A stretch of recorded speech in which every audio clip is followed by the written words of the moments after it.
होशियारपुर के एक छोटी से गांव में एक बूढ़ी अम्मा विमला रहती थी, जो मिट्टी के मटके बनाकर उन्हें बेचा करती थी और उसी से अपना जीवन चलाया करती थी। विमला के 2 बेटे थे, गुड्डू और बबलू। गुड्डू बहुत मेहनती था और अक्सर पढ़ाई के बाद मटके बनाने में बूढ़ी अम्मा की मदद किया करता था। लेकिन बबलू बहुत ही कामचोर और घमंडी था। वो अपनी बूढ़ी माँ की बिल्कुल भी मदद नहीं करता था।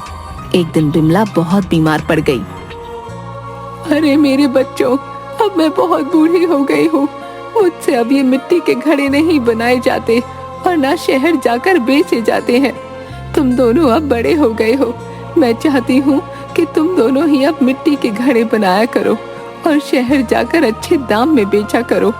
ये घर इसी मिट्टी के काम से चलता है मेरे बच्चों। अरे माँ, ये क्या कर रही हो? मैं और मिट्टी के घड़े बनाऊंगा?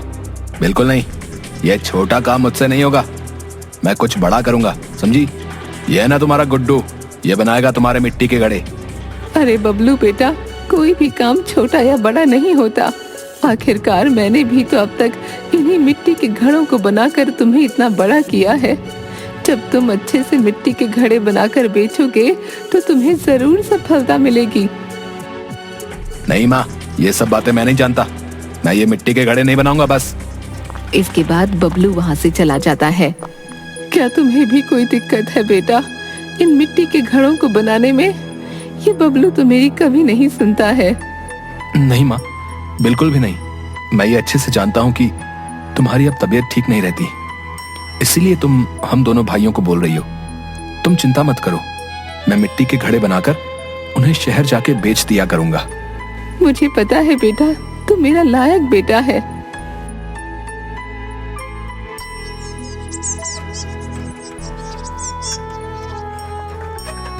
गुड्डू अगले दिन से ही मिट्टी के घड़े बनाने लग जाता है। अरे कुछ नहीं होगा तेरे इन मिट्टी के घड़े बनाने से, समझा? कोई नहीं लेगा ये तेरे मिट्टी के घड़े। बेकार में ही मेहनत कर रहा है तू, समझा? मुझे नहीं पता भैया कि कोई मेरे ये मिट्टी के घड़े खरीदेगा या नहीं, लेकिन इतना पता है कि मुझे कम से कम कोशिश तो करनी ही चाहिए। हाँ ठीक है, कर ले कोशिश है। मुझे क्या ही लेना देना तेरे इन मामूली से मिट्टी के घड़ों से। इसके बाद बबलू वहाँ से चला जाता है। अगली सुबह गुड्डू अपने बनाए मिट्टी के रंग बिरंगे घड़ों को एक ठेले पर रखता है और शहर की ओर चल देता है। जब वो जा ही रहा होता है तो रास्ते में उसे एक औरत मिलती है। अरे ओ भाई, क्या ये रंग बिरंगे घड़े तुमने बनाए हैं? और इस रास्ते से तो यहाँ अक्सर एक अम्मा गुजरती है जो शहर मिट्टी के घड़े बेचने जाती है।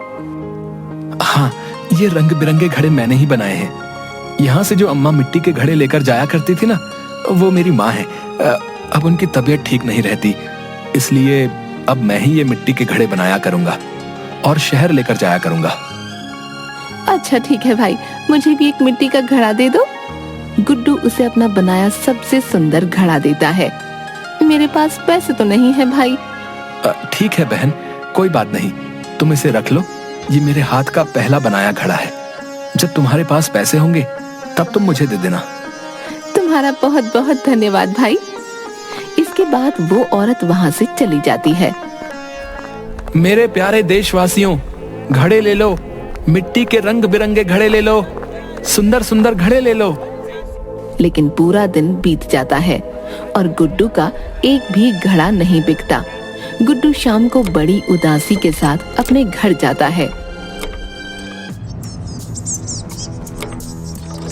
अरे आ गया मेरे बच्चे, क्या हुआ? बड़ा उदास लग रहा है तू।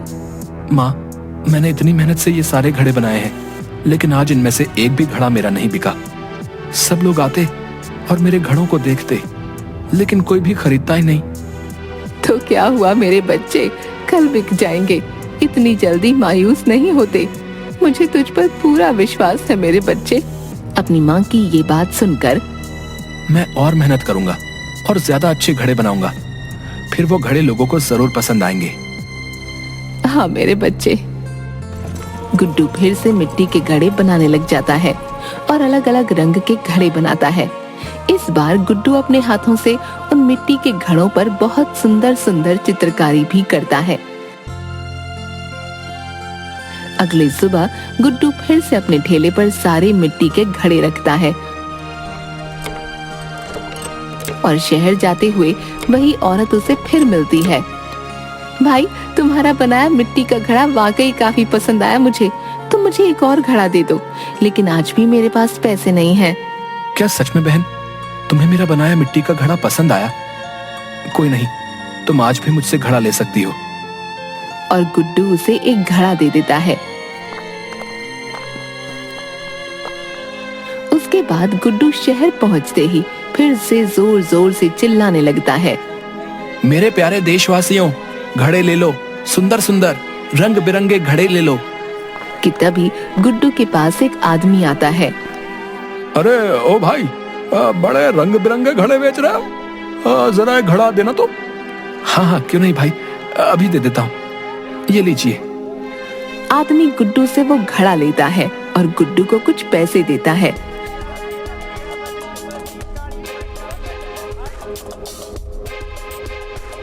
गुड्डू बहुत खुश हो जाता है और अपने घर जाता है। देखो माँ, आज मेरा बनाया एक एक घड़ा बिक गया है। ये लो माँ पैसे, ये पैसे तुम रखो। अरे मेरे लाल, मैं जानती थी तेरी मेहनत बेकार नहीं जाएगी। ये पैसे तू ही रख, जब मुझे जरूरत होगी मैं तुझसे मांग लूंगी मेरे बच्चे।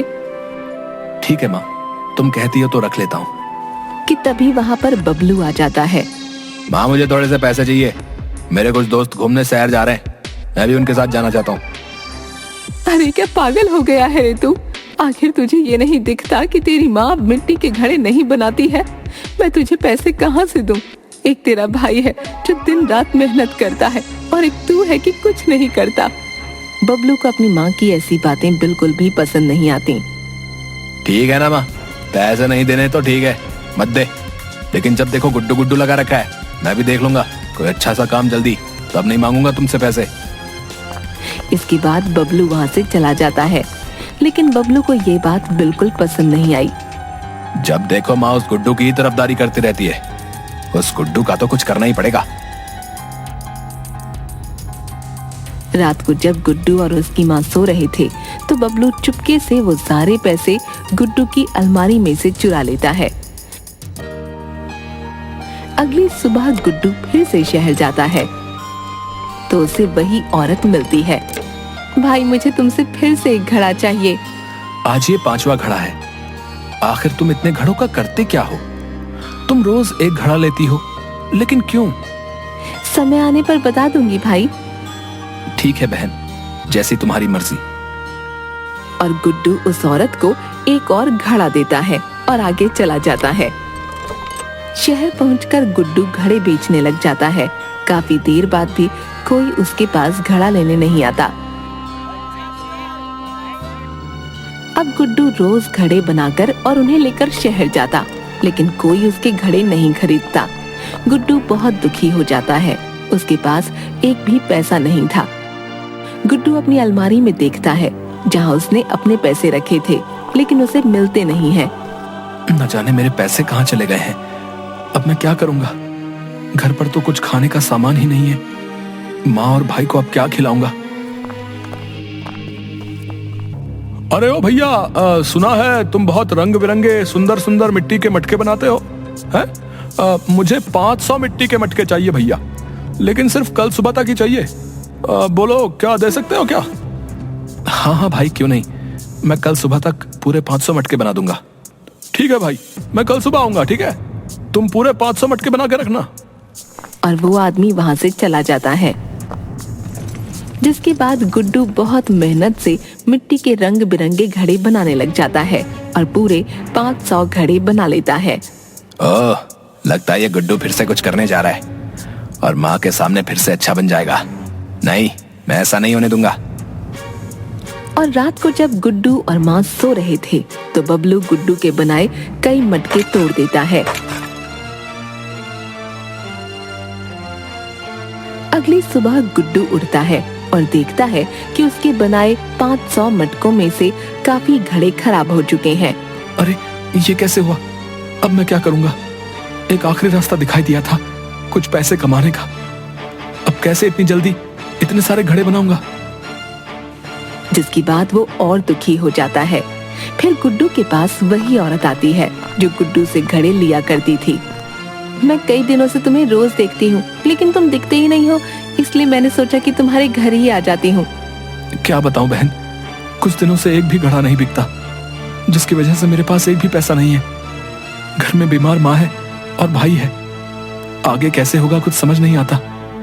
एक उम्मीद की किरण दिखाई दी थी जिसने 500 मटके बनवाए थे, लेकिन न जाने इनमें से आधे घड़े कैसे टूट गए हैं। अभी वो आदमी आता ही होगा, अब मैं क्या करूंगा। गुड्डू की ये बात सुनकर तुम दुखी क्यों होते हो भाई? चलो तुम मेरे साथ चलो। लेकिन कहाँ बहन? मेरे साथ चलो तो सही, क्या पता तुम्हारी परेशानी का हल वही हो। जिसके बाद गुड्डू उस औरत के साथ चल देता है। वो औरत उसे एक ऐसे घर में ले जाती है जहाँ बहुत सारे मिट्टी के घड़े रखे थे, और अचानक से वो औरत एक बुढ़िया में बदल जाती है जिसके पास बहुत सारे घड़े होते हैं और जिन घड़ों में बहुत सारा सोना चांदी भरा होता है, जिसे देख गुड्डू डर जाता है। डरो मत बेटा, मैं तुम्हें कोई नुकसान नहीं पहुंचाऊंगी। उस औरत का भी मेरा ही रूप था और ये भी मेरा ही रूप है। वो अब खत्म होने जा रहा है। गुड्डू को कुछ नहीं समझ आता। ये आप क्या बोल रही हो अम्मा? आप कैसे एक जवान औरत से एक बूढ़ी औरत में बदल गई हो? और आपके पास इतने सोने चांदी से भरे घड़े क्या कर रहे हैं? बताती हूँ बेटा, सब बताती हूँ। मैं भी पहले बहुत तुम्हारी ही तरह मेहनत और लगन से मिट्टी के मटके बनाया करती थी। एक दिन मेरे घर एक बाबा आए जो बहुत भूखे थे। मेरे घर में खाने को कुछ भी नहीं था सिवाय 4 चावल के दानों के, जिससे मैंने उन्हें खीर बना दी और उस बाबा को दे दी, जिससे वो बहुत खुश हो गए। उन्होंने मुझसे कहा कि मैं उनसे कोई 2 इच्छा मांग सकती हूँ। मैंने पहली इच्छा मांगी कि मैं लोगों के सामने कभी बूढ़ी ना दिखूं। दूसरी, मेरे घर में जितने भी घड़े हैं वो सब सोने चांदी से भर जाएं, और ऐसा ही हुआ। लेकिन बाबा ने कहा, जब तुम्हारी उम्र पूरी हो जाएगी तो तुम अपने असली रूप में आ जाओगी। इस दुनिया से जाने से पहले तुम किसी ऐसे इंसान को ये सब दे देना जो तुम्हारी ही तरह मेहनत और लगन से मटके बनाता हो, और जिसके मटके में ये सोना रखते ही दुगना हो जाए। तब से मैं रोज गांव-गांव जाकर मटके लेती हूँ और इंतजार करती हूँ कि कब ये सोना चांदी दुगना होगा। मैंने जब तुम्हारे बनाए घड़े में ये सोना रखा तो ये दुगना हो गया, जिसके बाद मैं तुमसे रोज एक घड़ा लेने लगी और ये सोना चांदी बढ़ता गया। अब मेरी उम्र पूरी हो गई है और मैं अपने असली रूप में आ गई हूँ। मेरा जाने का वक्त नजदीक है बेटा, और इसीलिए ही मैं तुम्हें यहाँ लेकर आई हूँ। गुड्डू ये बातें सुनकर हैरान हो जाता है। लेकिन अम्मा, मैं इतने सारे सोने चांदी का क्या करूंगा भला? मुझे इतने सोने चांदी की जरूरत नहीं है। मैं जानती हूँ बेटा, तुझे सिर्फ इनमें से एक ही घड़ा लेना है, बाकी अपनी जगह अपने आप ही पहुँच जाएगा। अपने आप ही कहाँ पहुँच जाएगा अम्मा? मेरे मरने के बाद ही बाकी का सोना चांदी भी मेरे साथ ही चला जाएगा बेटा। जो तुम्हें सोना चांदी मिलेगा वो भी तुम्हारे पास सिर्फ तब तक ही रहेगा जब तक तुम उस सोने चांदी का गलत इस्तेमाल नहीं करोगे। तुम इससे जरूरतमंद लोगों की मदद करना, तो ये अपने आप ही दुगना होता चला जाएगा। ठीक है अम्मा, मैं बिल्कुल ऐसा ही करूंगा। मैं इस सोने चांदी का कभी गलत इस्तेमाल नहीं करूंगा। इससे हमेशा गरीबों की मदद करूंगा। जिसके बाद गुड्डू वहाँ रखे मटकों में से एक मटका उठाता है और अपने घर चला आता है। घर आते ही बबलू उसे देख लेता है। अरे जल्दी आओ माँ, देखा आपने लाडले को? लगता है किसी की चोरी करके आया है। इतना सारा सोना चांदी। क्यों रे गुड्डू, कहाँ से लाया है तो ये? नहीं भाई, मैंने किसी की चोरी नहीं की है। बेटा, मैं जानती हूँ तू कभी किसी के यहाँ चोरी नहीं कर सकता, लेकिन इतना सारा सोना चांदी तेरे पास आया कहाँ से? इसके बाद गुड्डू अपनी माँ और बबलू को सारी बात बताता है। मैं ना कहती थी तू मेरा हीरा है, हीरा। ये तेरी मेहनत और लगन का ही फल है मेरे बच्चे, जो तुझे ये सोना चांदी भरा मटका मिला। मुझे माफ कर दो भाई, मैंने ही वो तुम्हारे बनाए मटके खराब किए थे। मेरी वजह से तुम्हें कितनी परेशानी उठानी पड़ी। मैं तुमसे जलने लगा था। मुझे लगा था माँ दिन भर तुम्हारी तारीफ किया करती थी, जो मुझसे बर्दाश्त नहीं होती थी। लेकिन तुम सच में हीरा ही हो मेरे भाई। मुझे माफ कर दो। कोई बात नहीं मेरे भाई, मुझे तुमसे कोई शिकायत नहीं है। अब हम दोनों बहुत मेहनत करेंगे और ज्यादा अच्छे मटके बनाएंगे और इस सोने चांदी से जरूरतमंद लोगों की मदद करेंगे।